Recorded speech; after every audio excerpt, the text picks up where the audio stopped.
Hello and welcome to this introduction to give you some tips and tricks for your programming assignment for the binary search tree.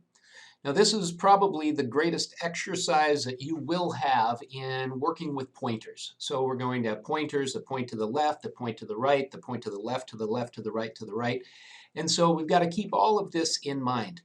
And probably the biggest problem that you will have if you have errors in your program is when you call a function on a null pointer. So if a node has no left child and you try to call a function on the left child, well, the left child's null, and so then you're going to get a segmentation fault. So it's really hard to keep track of all of those special cases. But if you're running into a problem, you're probably calling a function on a null pointer. So we'll give you an example of that later on. But let's take a look at the job to be done for the assignment. We have our bin node, and the bin node's the same. So we have already done bin node, and all we have that up at the top in order to form our class that we're going to need for the tree. Now the tree is the actual public-facing class. This is the kind of thing that someone would use when they're writing a program. Bin node is just this internal representation. And so if you look at the public section of the binary search tree, you don't see bin node anywhere in here. So the public-facing interface for the binary search tree itself, not for bin node, but for the tree, has nothing to do about bin nodes. Why? Because the bin node is the representation under the covers. That's how we're using this. Now you could use an array, you could use a whole bunch of different things, but the public-facing interface, all that the people who use your class are going to know is that they're adding integers, they're removing integers, and they are asking whether or not an integer is present in the tree.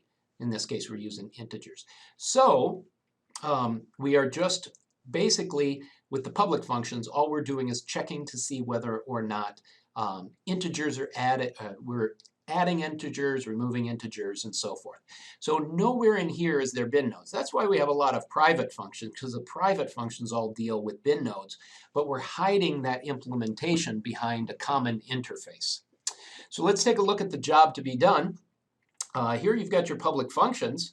As a matter of fact, with the ICE, the previous ICE, you've got a lot of the things already done. As a matter of fact, you've already written the constructor, you've already written insert, you've already written contains, you've already written the in order print, and these functions down here are given for you. These are my functions that'll help you to debug the tree, but the only thing that you have to do, the only job to be done is this remove function. Now in the lecture we talked about the 3 different cases for removing a node from the tree, removing a number which is contained in a node in the tree. So that remove function is the only thing that you have to write for this entire programming assignment. However, it's going to be very difficult. And when we look at having to do this remove, we'll see that all of these functions here, trim right, trim the root, getNet, and remove node, these are all the helper functions, all of the internal functions that you're going to have to implement in order to handle remove. But although those may seem like a lot of functions, by splitting them up, we make the functions shorter and we make them easier to write. So even though there's a lot of them, then we're splitting them up instead of trying to handle one great big old function that's going to be difficult to keep track of and to parse and to understand and to write. All right, so those are the things that we need to implement.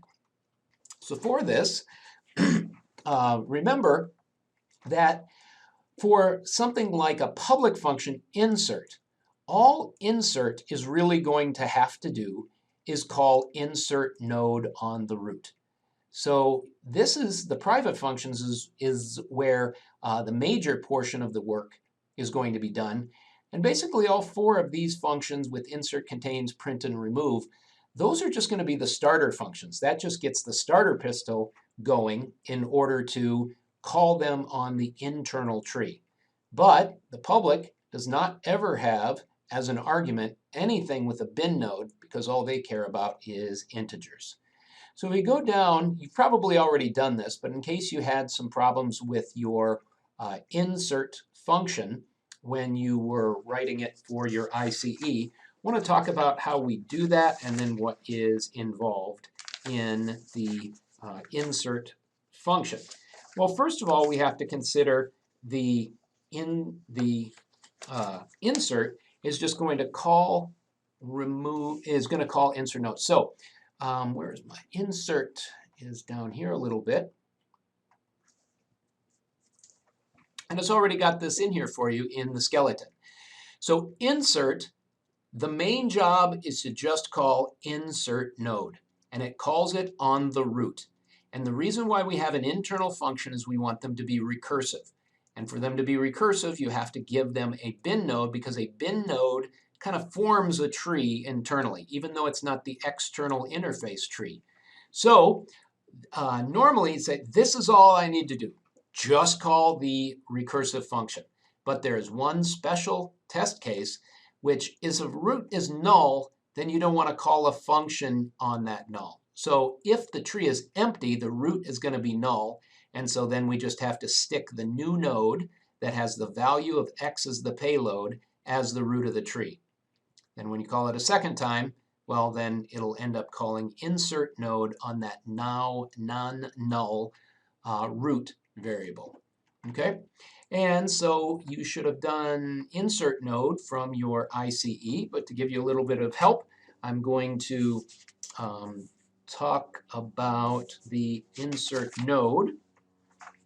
So for insert node, remember, we basically have to find out where the new node would go in the tree. So we have to search through the tree until we find the spot that the value should go. And for that, we basically keep moving on down the tree. So we move through the tree, and as we move through the tree, we will look to see whether or not we should go right or whether or not we should go left. So even though you have this, I just want to make sure that you have an example here. So if you want to take a look at this, we say if x is less than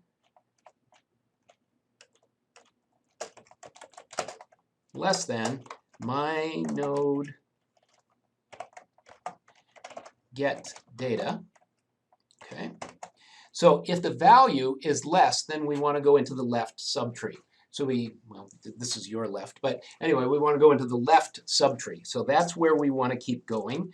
And now there are two cases. Either there's a spot open there, or we need to recursively go. So now we know that my node, we need to go to the left. So we say, again, if my node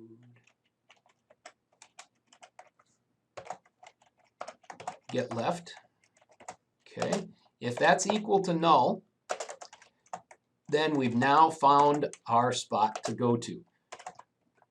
So right now, we know that it should be in the left subtree, and if my node get left is equal to null, then we know that we need to insert it because that's the spot it goes. It would normally go in the left subtree. There's no child there, and so now we'd say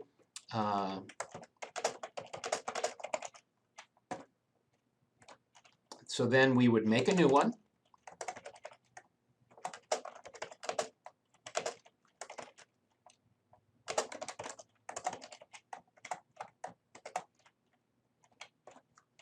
So we've got, now we only need to set, now we're going to take my node. So normally we check to see that my node get left was null. But now my node get left is going to have to be this new variable temp that we have created. So we'll say here that my node set left is equal to temp. Okay, now that's if there's no child there. But then we have the other case. So if it's null, we need to insert it. then now we're just going to recursively call. We're going to recursively call the value here. Now we want to call insertion node recursively. And we're going to call it, of course, with that same data payload. But what do we need to put here? Well, here then, we want to call it on the left subtree. So we say my node get left. And now we're going to recursively call it on the left subtree. And we're just going to keep going left and right until we get the find a spot where the left or right child is null, and that's the place that we paste it. So this is the pasting code, and this is the recursive call.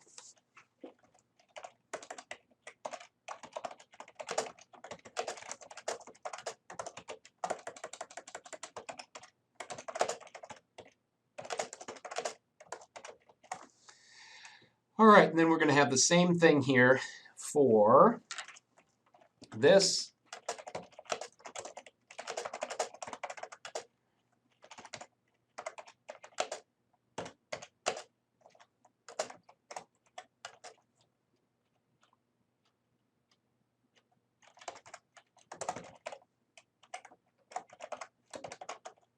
It's going to be the same, only we're going to be substituting rights and lefts.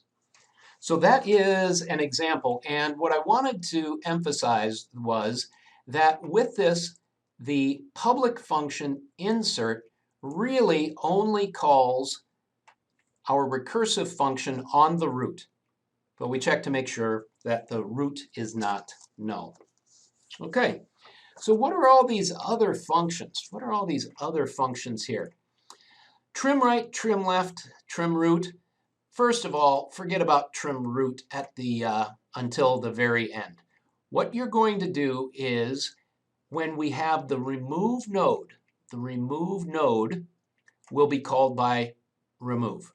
So we have the function remove, which is the main job to be done, and it's going to call remove node as long as the root isn't null. So it's going to call remove node.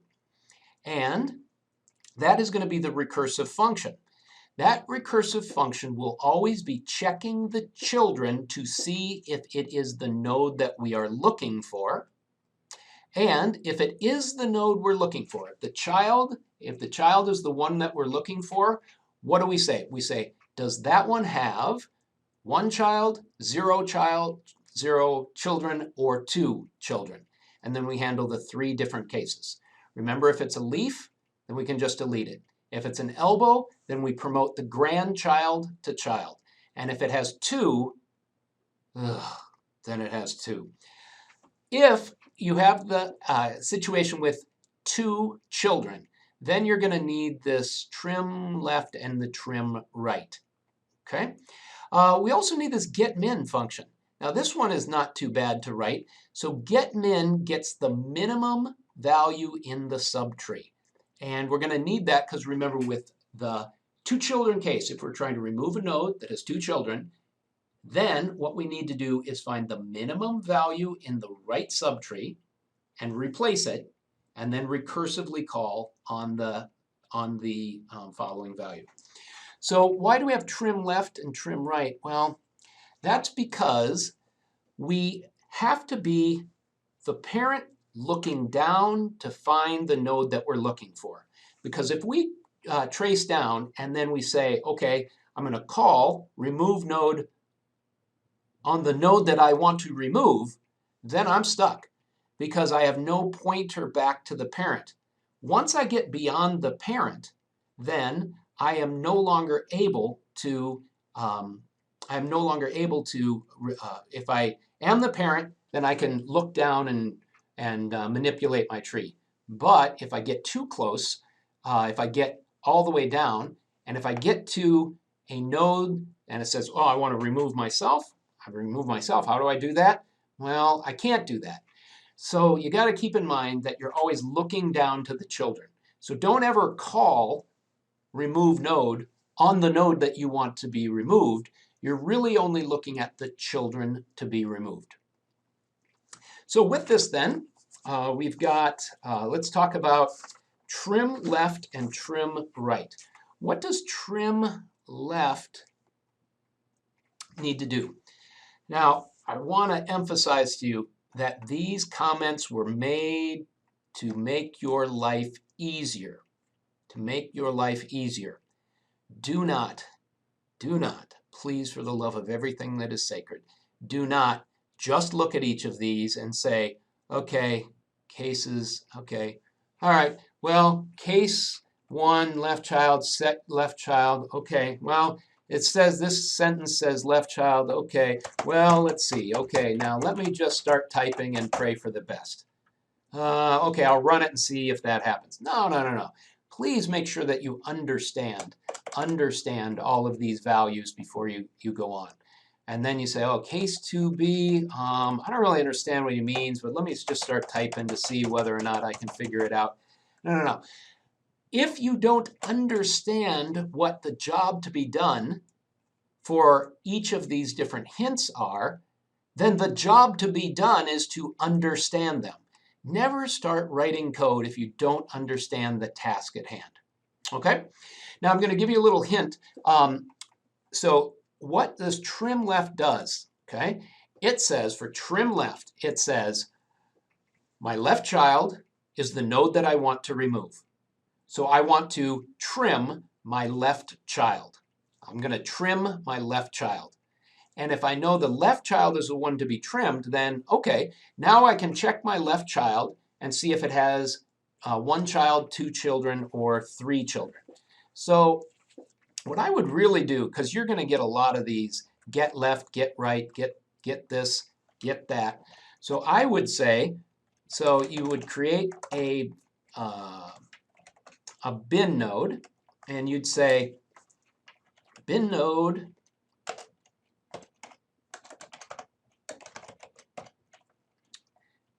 left child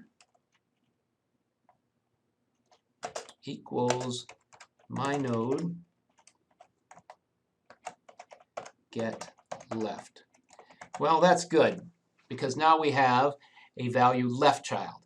We know that left child is on the chopping block. Left child's gotta go. Now, we can proceed forward, but it might be nice for you to have then something like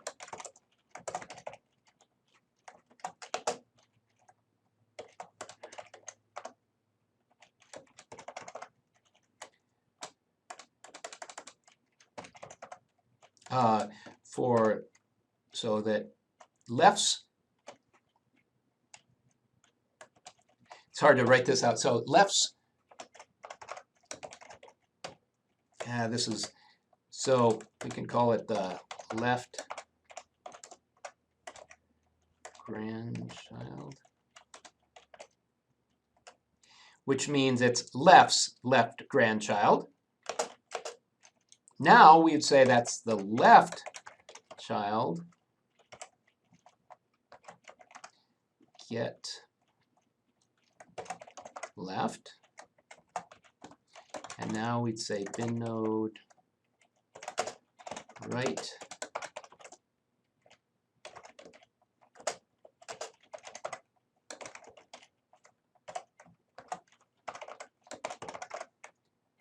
So realize that these are grandchildren, and these mean the left and right grandchild on the left side. I know this seems crazy. Okay? So when you say that left child has no children, okay, how do we have a test for that? Well, that would be the case that if if left grandchild equals null and right grandchild equals null,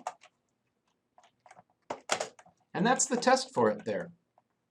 Okay, so if the left child has no children, remember that my node is the node that we're looking for.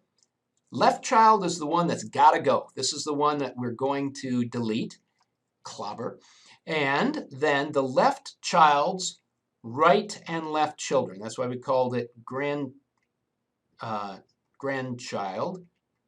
And case 1, left child has no children. You see how much easier it is to have a discrete variable? No, we're not allocating any value. All we're doing is then creating direct references. So if the left child has no children, then you say the left child pointer to null, which means the left child doesn't have any children, so now all we need to do is set the left child to equal to null. And so we've got to set it, and so you'd say my node set left to null. Okay, my node set left equal to null. And when we do that, then we are essentially bypassing and blasting the left child. Okay, now what we should really do here is delete, D-E-L-E-T, delete, and then left child. We should do that, but gosh, you guys got enough to worry about. What this does is make sure to get rid of the memory allocation for the thing that we're deleting. Okay, so you should, but don't worry about this for this assignment. Okay, then with this, I am going to, we got insert, and then later on we're going to talk about printing the tree and doing various things.